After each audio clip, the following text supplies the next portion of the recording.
What's up, y'all? Welcome back. Today, I'm going over 4 books. So, you get 4 book reviews today of recent books that I read. Let's get into it. The first book is Parable of the Sower. I know everybody know what this book is, but let me just let you know a little bit. Okay, so this story actually takes place in 2024. How fitting, I read it in 2024. But it's following a young woman in a dystopian environment in the United States of America where she is leaving, a fake safety, into chaos, headed to another place that she thinks is safety, essentially.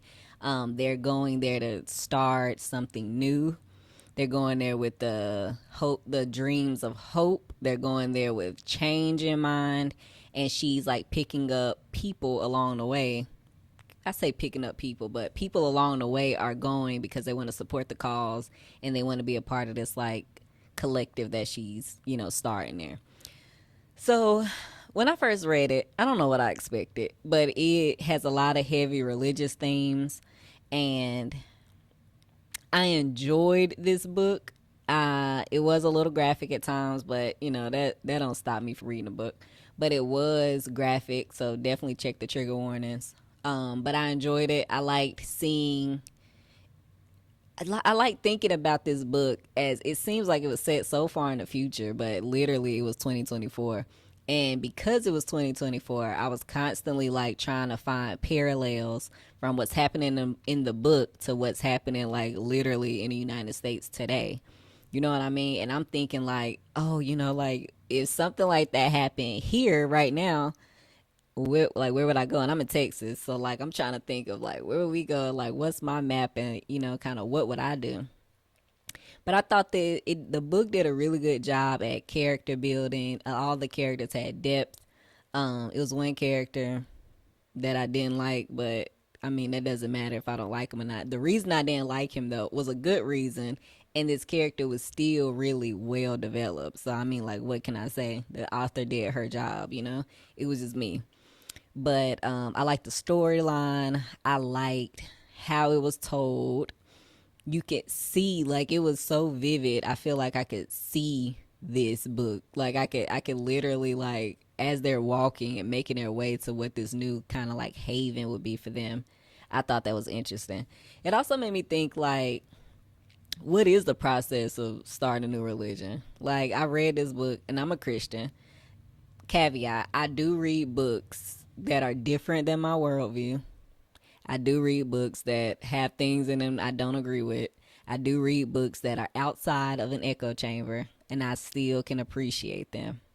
Let me just say that. But it did make me think about how, like, what's that process? Like, if somebody really was like, you know what, the society is on, it's about to collapse. I'm about to start my own religion. What does that look like, and how, like, what do you actually have to convey to people for them to be on board with it? And then are people on board with it? Do they feel how deeply you feel about it, or do they just like you? You know what I mean? So that book made me think about that. I think it was well written.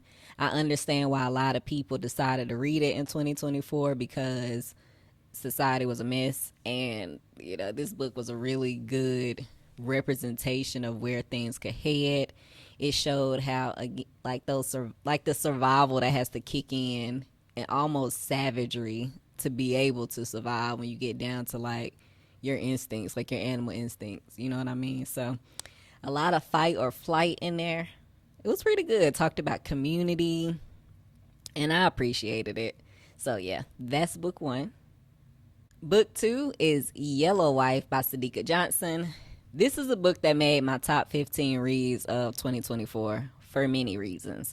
But what it's about is this slave who she thought that she was going to be free one day, and she's dealing with that, what it means to be a slave in different places.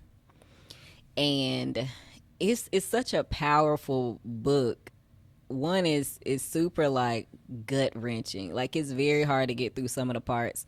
Some of the parts I had to like put the book down because it was so graphic. I didn't even want to think about that. It had a lot to do with resilience,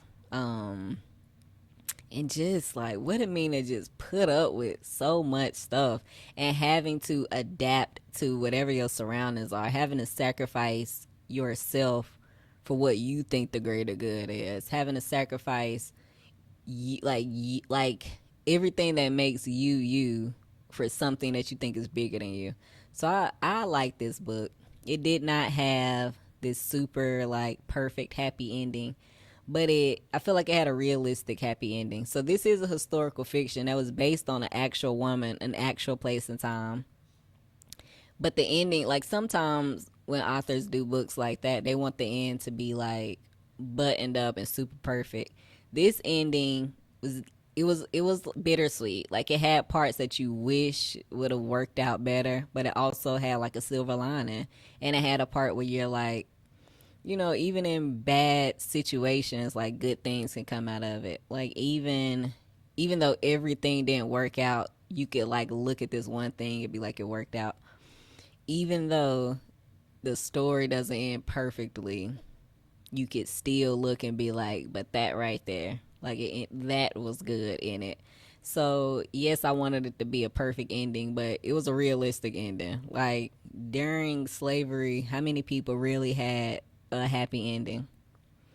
So I appreciated this book. It was heavy.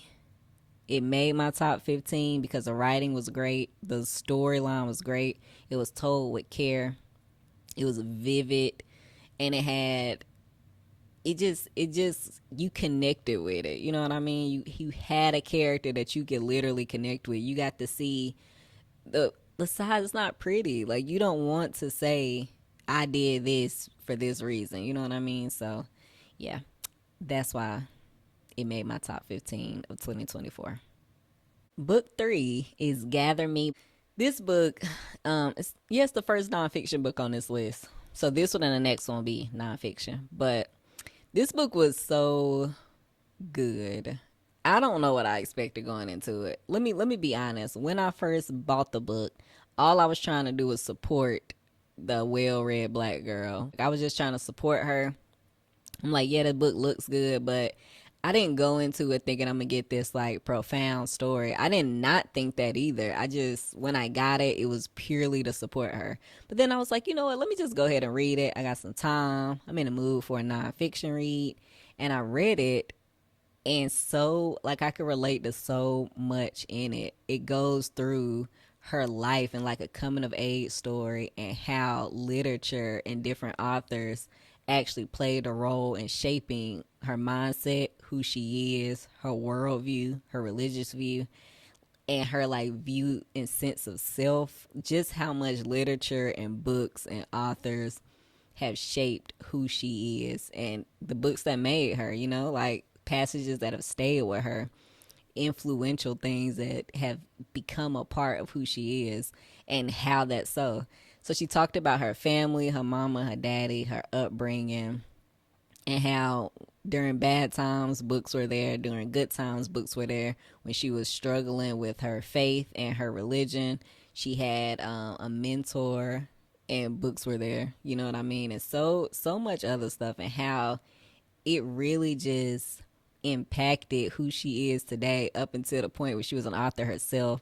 She had a portion of the book dedicated to her child, which was beautiful, especially as a mother. I appreciated that and how she wanted to see literature and books show up in their life. That was pretty cool to see, and I felt like I could relate to so much of it because, like, as a 12-year-old, like that's when books kind of enter my life, whether that be like when I was reading The Secret Garden, the first fiction book that I really liked that kind of got me into reading. That's when I got my first Bible and I started reading and seeking the Lord for myself, and how much that shaped me. Both of those books, like it literally was a springboard to how much I prioritized reading and just what that did for me. Like I found Bible verses in my heart for when, like stuff like that. So it was a really good book. It made me think about myself a lot. I could appreciate her story and like her parents, and how there were times where she didn't get clarity until after something happened and she can look back and be like, oh wow, So I appreciated it. It was very opening. It was very like reflective in a lot of ways. It was very honest. So I liked it. I'm actually really glad I read it. If you haven't read this book, you should definitely check it out. Book number 4, the last book review of today, is The People's Revolt by Gregg Cantrell. This is another nonfiction book, like I mentioned previously. This book felt like I completed a college course. Yeah, this book felt like a legit college course. Like, it was so meticulously researched. It was so deep. It was so like so much history in it. It actually felt like a college course. Like, it just was so heavy. It was like a textbook almost, but not. But yeah, but not. It talks about how the Populist Party originated in Texas, and how it then became like the foundation or the roots of American liberalism, and how things changed when the population in Texas grew, how things changed when the the society went from completely agrarian to like then when the railroads were starting to be built and the telegraph, how the change in workers changed what the people wanted and how they actually voiced that. It talked about the marginalized groups. Like, it talked about Mexican Americans in there. It talked about black people. It talked about the first generation Texans that lived there, and it talked about where they were in the state and how that then kind of contributed to this actual party. Even though the Populist Party was short-lived, this book was not trying to like persuade you to do anything. It was literally stating facts, and then he tried to make a claim that it was the roots of American liberalism. And even though it was a short-lived party, how their some of the ideas still like are present today in modern day America. So I thought it was really interesting. I felt like it was a history lesson in so many ways. Yeah, so many ways. I had my phone, like, I'm reading a book. I got my phone on this side and I'm reading a book on this side because I'm constantly looking up stuff. Like, I'm looking up these policies and I'm looking up, different parts of history, and it was just so interesting and heavy. Yeah, but I learned a lot. I knew almost nothing about the Populist Party outside of the general like idea of what it was. I didn't know anything about the founding fathers. I didn't even know that it kind of took place or originated in Texas. Didn't know that. So much good stuff in this book. You got to go into it knowing that it's dense. It is not a light read. It is not fluffy. There's no fluff in it. It's straight history, straight facts, straight thesis paper, straight dissertation. It was no fluff in that thing. So just know if you read it, I think it's worth it if you're up for, to me, it was a challenge. I think it's worth it if you're up for that challenge. But if you're not, maybe like take it in chunks. You can always read like a chapter at a time because it is dense. It is. But I learned so much about government and policy and politics in general that like it was just it was like a college course. I'm telling you, it felt like a college course. And again, I try to read a lot of different things. Like, I don't always read what I agree with. I just like to get like, well-rounded view. So if you are like, I'm not reading that because it's about the Populist Party, I mean, that's your opinion. I mean, that's your decision, not opinion. That's your decision. Cool. I respect it. But I actually like reading stuff about stuff I don't agree with. So I'll read a book on liberalism, Populist Party, conservatism, socialism. I'll read a book because, I mean, it's a book.